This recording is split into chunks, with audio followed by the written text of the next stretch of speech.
Topuria, the right eye, and what they don't tell you.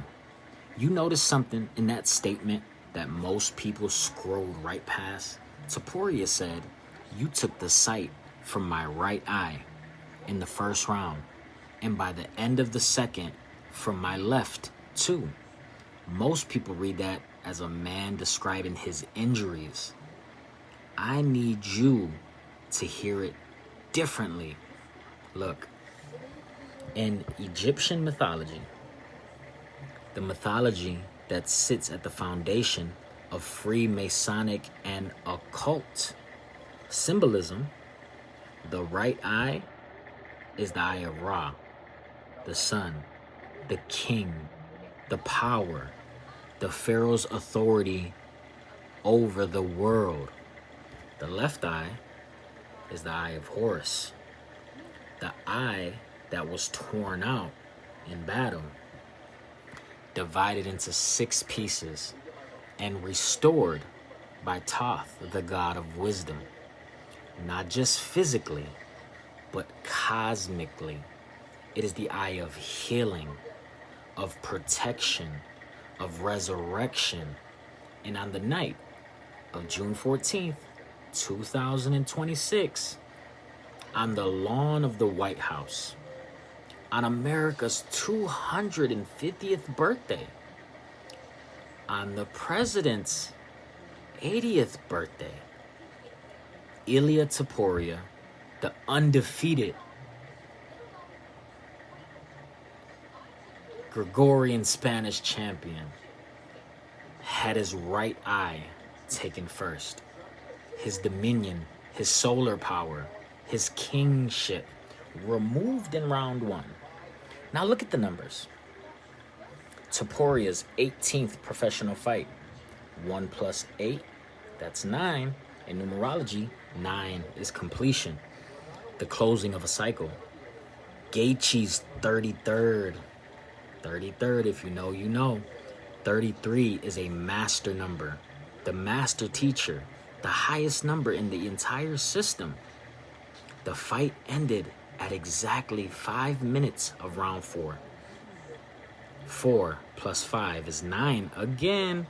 Topuria's age, 29, reduces to 11, the master number of duality, of light and shadow, of the one who rises and the one who falls. 3 separate paths in numbers, all pointing to the same number 9. Now follow the sequence. Topuria gave you himself. His right eye gone, round 1. The king loses his solar authority. Left eye, round 2. The moon goes dark. The hidden protector is extinguished. Both eyes gone. And in the mythology, that is always the moment right before the resurrection. Horus, he lost his eye to Set, the god of chaos, torn apart, scattered into 6 pieces. And Thoth, the god of wisdom, went and found it, restored it, made it whole again.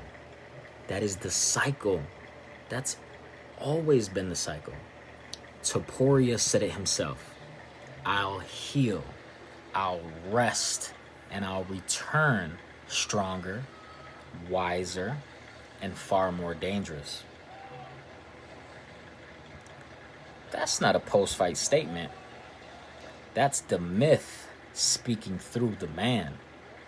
Now ask yourself,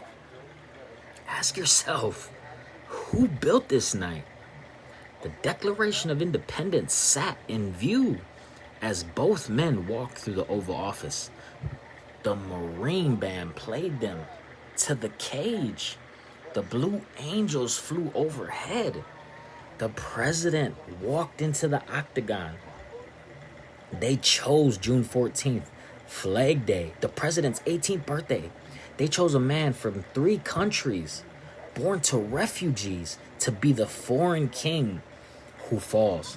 And they chose an American from a copper mining town to be the one who raises the flag. Whether that's matchmaking or something else, I'll let you decide. But what's not debatable is this. Every symbol on that lawn pointed in the same direction. The right eye was taken first. That's not a medical update. That's a message written in the oldest symbolic language on earth. Power is stripped before it is rebuilt. The king falls before he rises. The eye of Horus was never just destroyed. 5 of the 6 pieces were found. And the 6th, the missing piece, Thoth, filled with something divine. Something only God can complete. And on June 14th, 2026, in the 250th year of this nation, the eye of a king went dark on the most powerful lawn in the world. But if the mythology holds, and it always holds, what was taken will be returned. The question isn't whether Topuria comes back. The question is, are you paying attention to the symbols? Are you paying attention to what the symbols are saying while everyone else is just watching the fight?